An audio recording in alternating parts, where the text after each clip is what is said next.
अंतिम संस्कार के बाद आत्मा के साथ क्या होता है? दोस्तों, गरुड़ पुराण में बताया गया है कि मृत्यु के बाद यमलोक से दो यमदूत आत्मा को सिर्फ 24 घंटों के लिए ही अपने साथ ले जाते हैं। इन 24 घंटों में मृतक के परिजन उसके शरीर का अंतिम संस्कार और अन्य कर्म करते हैं, तो वहीं दूसरी तरफ यमलोक में इस दौरान आत्मा को उसके जीवन भर किए गए कर्मों को दिखाया जाता है। इसके बाद यमदूत आत्मा को वापस उसके घर छोड़ देते हैं।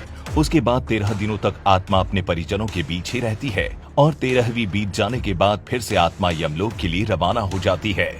इसी बीच आत्मा को 3 अलग अलग मार्ग दिखाए जाते हैं।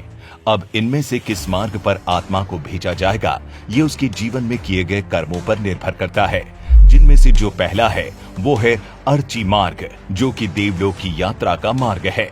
दूसरा है धूम मार्ग, जिसे पितृलोक का मार्ग बताया गया है, और तीसरा एवं आखिरी मार्ग है उत्पत्ति विनाश मार्ग, यानी नर्क की यात्रा का मार्ग, जिनमें से किसी एक में अपने पाप और पुण्य को निश्चित समय तक भोगने के बाद आत्मा को फिर से नया शरीर मिलता है। आपको बता दें कि मृत्यु के बाद जीवात्मा की यात्रा इतनी आसान नहीं होती, क्योंकि इस मार्ग में आत्मा को कई प्रकार की बाधाओं का सामना करना पड़ता है, जिनमें से सबसे खतरनाक है यमलोक के मार्ग में पड़ने वाली वो वैतरणी नदी, जिसके बारे में कहा जाता है कि पुण्य आत्मा इस नदी को बड़ी ही आसानी से पार कर लेती है, लेकिन पापी आत्मा को इस नदी को पार करने के लिए काफी जटिल यातनाओं को झेलना पड़ता है।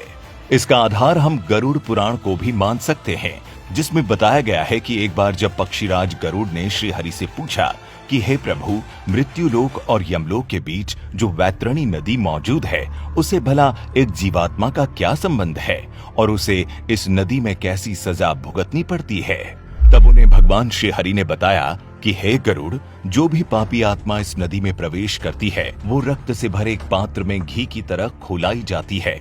इस नदी का जल कीटाणुओं और वज्र के समान सूंड वाले जीवों से भरा रहता है, और जैसे ही कोई पापी आत्मा उस नदी में प्रवेश करती है, वो नदी अचानक से 12 सूर्य से उत्पन्न होने वाली गर्मी के समान तपने लगती है, और उस महाताप में पापी चिल्लाते हुए करुण विलाप करने लगता है। और जब महाताप उसके बर्दाश्त से बाहर चला जाता है, तब वो दुरात्मा उस भयंकर रक्त रूपी जल में डुबकी लगाने लगती है। तो आप जानते हैं कि जिन लोगों ने अपने जीवन में पाप किए होते हैं, उन्हें नरक भेजा जाता है, वहीं जो अच्छे कर्म करते हैं उन्हें स्वर्ग मिलता है।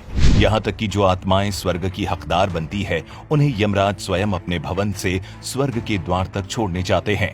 यहाँ अप्सराएं उनका स्वागत करती है।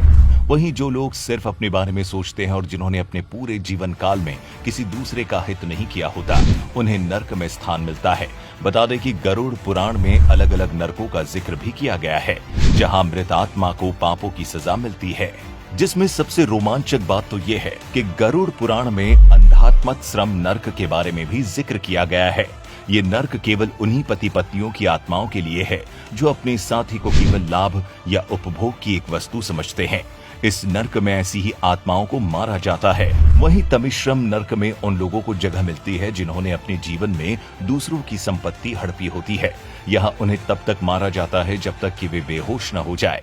दोबारा होश में आने के बाद फिर से उन्हें इसी तरह लहूलुहान किया जाता है, और ये सिलसिला तब तक चलता है जब तक कि सजा का समय समाप्त न हो जाए। वहीं कुंभी पाकम नामक नर्क में शिकारी लोगों, यानी उन लोगों की आत्माओं को लाया जाता है जो अपने शौक के लिए जानवरों की हत्या की होती है। यहाँ उनके इस कर्म की सजा में उन्हें खौलते हुए तेल में उबाला जाता है। आपको क्या लगता है, आप किस लोक के लोभी बनेंगे? नीचे कमेंट करके जरूर बताएं।